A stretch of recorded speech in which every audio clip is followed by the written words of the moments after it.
സിറാജ് ലൈവിലേക്ക് സ്വാഗതം. സുൽത്താനുൽ ഉലമ കാന്തപുരം ഉസ്താദ് നയിക്കുന്ന മൂന്നാം കേരള യാത്ര അങ്ങനെ കേരളത്തിൻ്റെ മണ്ണിലൂടെ ഒരു ചരിത്രായനം നടത്തിക്കൊണ്ടിരിക്കുകയാണ്. 1999 മനുഷ്യരെക്കുറിച്ച് സംസാരിച്ചത് കൊണ്ട് കാന്തപുരം ഉസ്താദ് നടത്തിയ യാത്ര ചരിത്രത്തിൽ ഇടം നേടിയതാണ്. അതിനുശേഷം 2012 മാനവികതയെ മുൻനിർത്തി കാന്തപുരം ഉസ്താദ് വീണ്ടും ഒരു കേരള യാത്ര നടത്തിയപ്പോൾ അതും ചരിത്രത്തിൽ അടയാളപ്പെടുത്തു. വീണ്ടും ഒരു വ്യാഴവട്ടക്കാലത്തിന് ശേഷം ഉസ്താദ് ജനങ്ങളിലേക്ക് ഇറങ്ങുകയാണ് കേരള യാത്രയുമായിട്ട്. ഇവിടെ ചർച്ച ചെയ്യുന്നത് മനുഷ്യർക്ക് വേണ്ടിയുള്ള മനുഷ്യർക്കൊപ്പം എന്ന പ്രമേയം മുൻനിർത്തിയാണ്. ഈ കേരള യാത്രയിലെ വളരെ പ്രധാനപ്പെട്ട ഒരു ടീമിനൊപ്പം ഞാനിപ്പോഴുള്ളത്, അഥവാ സെന്റിനറി ഗാർഡ്. സമസ്തയുടെ 100ാം വാർഷികം ആഘോഷിക്കുന്ന വേളയിൽ അതിൻ്റെ പ്രചാരണ പ്രവർത്തനങ്ങൾക്കായിട്ട് രൂപം കൊണ്ട പ്രത്യേക സംഘമാണ് സെന്റിനറി ഗാർഡ്. അവരാണ് ഈ കേരള യാത്രയിൽ ഓരോ കേന്ദ്രത്തിൽ നിന്നും കേരള യാത്രയുടെ പ്രധാനപ്പെട്ട സ്വീകരണ കേന്ദ്രത്തിൻ്റെ ഏകദേശം 1 കിലോമീറ്റർ അപ്പുറത്ത് നിന്നാണ് റാലി ആരംഭിക്കുന്നത്. ആ റാലിയിൽ നേതാക്കളെ വേദിയിലേക്ക് സ്വീകരിച്ചാനയിക്കുന്നത് ഈ സെന്റിനറി ഗാർഡിൻ്റെ ദൗത്യമാണ്. 313 അംഗങ്ങളടങ്ങുന്ന സെന്റിനറി ഗാർഡുകളാണ് ഓരോ ജില്ലയിലും ഈ സ്വീകരണ കേന്ദ്രങ്ങളിൽ നേതാക്കളെ ആനയിക്കുന്നത്. ഓരോ ജില്ലയിലും വ്യത്യസ്തമായ ടീമുകൾ തന്നെയുണ്ട്. ഓരോ ജില്ലയിലും ഇതുപോലെയുള്ള 313 അംഗ സെന്റിനറി ഗാർഡ് ടീമുകളെ നമുക്ക് കാണാൻ കഴിയും. എന്തായാലും സമസ്തയുമായി ബന്ധപ്പെട്ട സമസ്തയുടെ 100ാം വാർഷികവുമായി ബന്ധപ്പെട്ട പ്രവർത്തനങ്ങളിൽ സജീവമായിട്ട് പ്രവർത്തിക്കുന്ന ടീമാണിവർ. സെന്റിനറി ഗാർഡ് എന്ന് പറയുമ്പോൾ അത് വെറും ഒരു സംഘം എന്നതിനപ്പുറത്തേക്ക് സാമൂഹിക പ്രവർത്തനങ്ങളിലും അവരുടെ നേതൃത്വത്തിൽ സമസ്തയുടെ സമ്മേളനത്തിൻ്റെ പ്രചാരണ പ്രവർത്തനങ്ങളും എല്ലാം നടക്കുന്നുണ്ട്. എന്തായാലും സെന്റിനറി ഗാർഡിൻ്റെ പ്രവർത്തനങ്ങളെ കുറിച്ച് കൂടുതൽ അറിയാൻ അതിന് നേതൃത്വം നൽകുന്ന കരീം നിസാമി നമ്മളോടൊപ്പം ഉണ്ട്. കരീം നിസാമിയിലേക്ക് നമുക്ക് പോകാം. ഉസ്താദ്, സെന്റിനറി ഗാർഡ് ഇങ്ങനെ ഒരുങ്ങി നിൽക്കുകയാണല്ലേ ഉസ്താദിനെയും പിന്നെ സംഘാംഗങ്ങളെയും സ്വീകരിക്കാൻ? തീർച്ചയായും. നമ്മൾ ഇവിടെ നിന്ന് ഇപ്പോൾ ഏകദേശം എത്ര കിലോമീറ്റർ ഉണ്ട് നമ്മുടെ പിന്നെ സ്വീകരണ വേദിയിലേക്ക്? ഏകദേശം 1.5 കിലോമീറ്റർ ദൂരമാണ് ഞങ്ങൾ നേതാക്കളെ അനുഗമിച്ചുകൊണ്ട് അവർക്ക് അകമ്പടി സേവിച്ചുകൊണ്ട് മുന്നോട്ട് പോവുക. കോഴിക്കോട് നോർത്ത് ജില്ലയിലെ സെന്റിനറി ഗാർഡാണ് ഞാൻ. ചീഫ് അബ്ദുൽ കരീം നിസാമി. കഴിഞ്ഞ 1ാം കേരള യാത്രയിലും സ്നേഹസംഘത്തിൻ്റെ ചീഫാകാൻ ഭാഗ്യം ലഭിച്ച ആളാണ്. SYSൻ്റെ 60ാം വാർഷികത്തിൽ സിഫ്വയുടെ ചീഫായിരുന്നു. അങ്ങനെ ഒരു നിരന്തരമായി നമ്മളൊരു സന്നദ്ധ സംഘത്തിൻ്റെ മുന്നിൽ നിൽക്കാൻ തൗഫീക്ക് ലഭിച്ചു. അള്ളാഹു സ്വീകരിക്കട്ടെ. ഏതായാലും സന്തോഷം. ഞങ്ങളുടെ നോർത്ത് ജില്ലയിലെ 313 അംഗ സെന്റിനറി ഗാർഡ് ടീമാണ് ഇപ്പോൾ ഉള്ളത്. ഇവർ ഞങ്ങളെ നിരന്തരമായ ജില്ലയിൽ പരിശീലിപ്പിച്ചു. 2 ഘട്ടമായി ജില്ലയിൽ പരിശീലിപ്പിച്ചു, ശേഷം സോൺ തലങ്ങളിൽ പരിശീലിപ്പിച്ചു. ഇവർ ഈ കേരള യാത്രയെ വരവേൽക്കാനും അതിൻ്റെ പ്രചാരണ പ്രവർത്തനങ്ങളിൽ സജീവമാകാനും കഴിഞ്ഞു എന്നത് ഏറെ സന്തോഷമുണ്ടാകും. ഞാനിപ്പോൾ ആദ്യ കേരള യാത്രയുടെ കാര്യം പറഞ്ഞല്ലോ. ആ കേരള യാത്രയിൽ നിന്ന് നമ്മൾ ഇങ്ങോട്ട് വരുമ്പോഴുള്ള വർഷങ്ങൾക്ക് അപ്പുറമാണ് ആദ്യത്തെ കേരള യാത്ര സംഭവിക്കുന്നത്. അതിൽ നിന്ന് ഈ കാലത്തേക്ക് വരുമ്പോഴുള്ള മാറ്റം, അന്നത്തെ കാലം താരതമ്യം ചെയ്യുമ്പോൾ എങ്ങനെയാണ് തോന്നുന്നത്? 2 ഘട്ടവും വളരെ മധുരമുള്ള ഓർമ്മയുള്ള ഘട്ടം തന്നെയാണ്. 1ാം ഘട്ടം വളരെ അവിസ്മരണീയമായ ഓർമ്മയാണ്.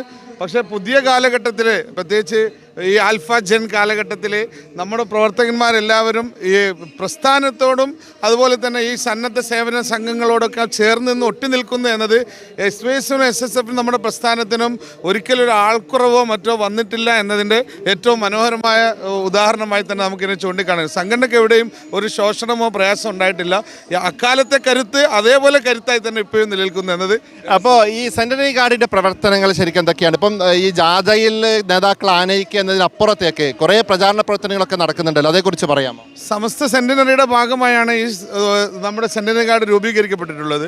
അതിൽ 1ാം ഘട്ടം എന്നത് ഇപ്പോൾ കേരള യാത്ര അനുഗമിക്കുന്നു, അതിന് അകമ്പടി സേവിക്കുന്നു എന്നതോടൊപ്പം തന്നെ കേരള യാത്രയുടെ പ്രചാരണങ്ങൾ, അതോടൊപ്പം മറ്റു സേവന സന്നദ്ധ പ്രവർത്തനങ്ങൾ, ഇങ്ങനെ ഒട്ടേറെ പ്രവർത്തനം ഗ്രാമങ്ങളിലും സെക്ടർ ഡിവിഷൻ സോണുകളിലും യൂണിറ്റുകളിലൊക്കെ നടത്തുന്ന ഒരു ചലിക്കുന്ന സന്നദ്ധ സംഘമായി ഈ ടീം മാറിയിട്ടുണ്ടെന്നാണ് സന്തോഷം. അല്ല, ഇതിപ്പോൾ നമ്മൾ സ്ഥിരമായിട്ട് നിലനിർത്തുകയാണോ, അല്ലെങ്കിൽ ഇത് ഈ 100ാം വാർഷികത്തിന് വേണ്ടി മാത്രം തയ്യാറാക്കിയ ഒരു ടീമാണോ? ഇപ്പോൾ 100ാം വാർഷികത്തിന് വേണ്ടി തയ്യാർ ചെയ്ത ഒരു ടീമാണ്. ഇവരൊരു പരിശീലിക്കപ്പെട്ട ആളുകളാണ്. അത് സംഘടനാ നേതൃത്വം, പ്രത്യേകിച്ച് സ്റ്റേറ്റ് കമ്മിറ്റിയുടെ നേതൃത്വത്തിൽ വിവിധ പരിശീലകരുടെ നിരന്തരമായ പരിശീലനം ഉണ്ടായിട്ടുണ്ട്. അപ്പോൾ അവരുടെ ചുവടുവെപ്പും അതുപോലെ തന്നെ അതിൻ്റെ മാർച്ചിങ് പരേഡുമൊക്കെ മനോഹരമായ ഒരു അനുഭവമായി. നേരത്തെ 1ാം കേരള യാത്രയും 2ാം കേരള യാത്രയും നേരത്തെ സാറ് ചോദിച്ച പോലെ 1ാം കേരള യാത്രയിൽ നമ്മളൊരു സംഘമായി അങ്ങനെ ചലിച്ചെന്നേ ഉള്ളൂ. പക്ഷേ ഈ തവണ നമുക്ക് ഒരു പരേഡിൻ്റെ നല്ല പരിശീലനവും അതിൻ്റെ ക്രമീകരണവും ഉണ്ടായി എന്നതാണ് അത് നല്ല രസമാണ്. അവരുടെ ആ ചുവട് വെച്ച് പോകുന്നതൊക്കെ നമ്മൾ കണ്ണൂരിലും കാസർഗോഡൊക്കെ അത് കണ്ടു. അതിന് മേമ്പൊടിയായിട്ട് വളരെ രസകരമായിട്ടുള്ള ഒരു മാർച്ചായിട്ട് തന്നെ അത് ഫീൽ ചെയ്യും. മനോഹരമായ ഒരു വിപ്ലവ ഗാനത്തിൻ്റെ അകമ്പടി കൂടിയാകുമ്പോൾ അതിന് എന്താ പറയുക ഇരട്ടി മധുരം പോലെ പ്രതീതികമാകുന്നുണ്ട്. സന്തോഷം. ഓക്കെ, ഈ സെന്റിനറി ഗാർഡ് അംഗമായപ്പോൾ എന്ത് തോന്നുന്നു? വളരെ സന്തോഷമുണ്ട്. ജീവിതത്തിൽ 2ാം തവണയാണ് ഇങ്ങനെ ഒരു അവസരം കിട്ടുന്നത്. നേരത്തെ ഏത് ഗാർഡിലുണ്ടായിരുന്നു? 2ാം കേരള യാത്രയിലുണ്ടായിരുന്നു. ഇപ്പോൾ 3ാം കേരള. 1ാം കേരള യാത്രൻ്റെ അനുഭവം ഉണ്ടോ? അത് ചെറിയ സമയത്തായിരുന്നു, അനുഭവം ഉണ്ട്. അത് SBS ആയിരിക്കും. അന്ന് SBS ആണ്. ഇന്ന് വളരെ സന്തോഷമുണ്ട്. എന്ത് പറയുന്നു? അൽഹംദുലില്ലാ, സന്തോഷം, വളരെ റാഹത്താണ്. എങ്ങനെയായിരുന്നു നിങ്ങളെ പരിശീലനം കാര്യങ്ങളൊക്കെ? പരിശീലനം സെഞ്ചുറി ഗാർഡിൻ്റെ ഒരു അമീറുണ്ട്, അമീറിൻ്റെ നേതൃത്വത്തിലാണ് പരിപാടികൾ. ഇതുവരെ 5-8ഓളം പരിശീലനം കഴിഞ്ഞ്. ഇത് വിവിധ സോണുകളായിട്ട് തിരിച്ചിട്ടാണോ ഈ ഗാർഡ് രൂപീകരിച്ചിരിക്കുന്നത്, അല്ലെങ്കിൽ 313 ഗാർഡുകളെ ഒരു 8 ബാച്ചായിട്ട് തിരിക്കുകയാണോ ചെയ്തത്? അല്ല, വടകര സോണിൻ്റെ മൊത്തത്തിൽ, നമ്മൾ വടകര സോണാണ്, വടകര സോണിൻ്റെ മൊത്തത്തിലെ എല്ലാ യൂണിറ്റുകളും വടകര കേന്ദ്രീകരിച്ചിട്ടാണ് പരിശീലനം നടന്നത്. അതാണ്. അപ്പോൾ ഒരു കരുത്തുറ്റ സംഘത്തെ തന്നെ വാർത്തെടുത്തുകൊണ്ടാണ് സമസ്തയുടെ 100ാം വാർഷികത്തിനായുള്ള ഒരുക്കങ്ങൾ നടന്നുകൊണ്ടിരിക്കുന്നത്. സമസ്തയുടെ 100ാം വാർഷികം സെന്റിനറി സമ്മേളനത്തിലേക്ക് നമ്മൾ നീങ്ങുമ്പോൾ അതിൻ്റെ ഭാഗമായിട്ടാണ് കാന്തപുരം ഉസ്താദ് ഒരിക്കൽ കൂടി കേരള യാത്രയുമായിട്ട് കേരളത്തിൻ്റെ അങ്ങോളം ഇങ്ങോളം സഞ്ചരിക്കുന്നത്.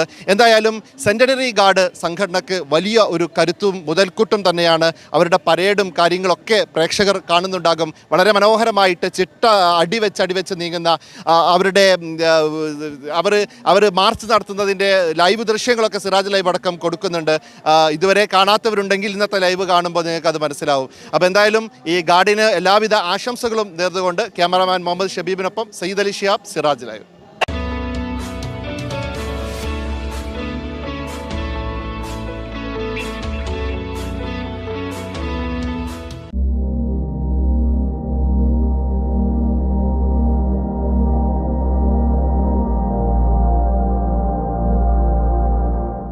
waytonikah.com, the exclusive Muslim matrimonial site.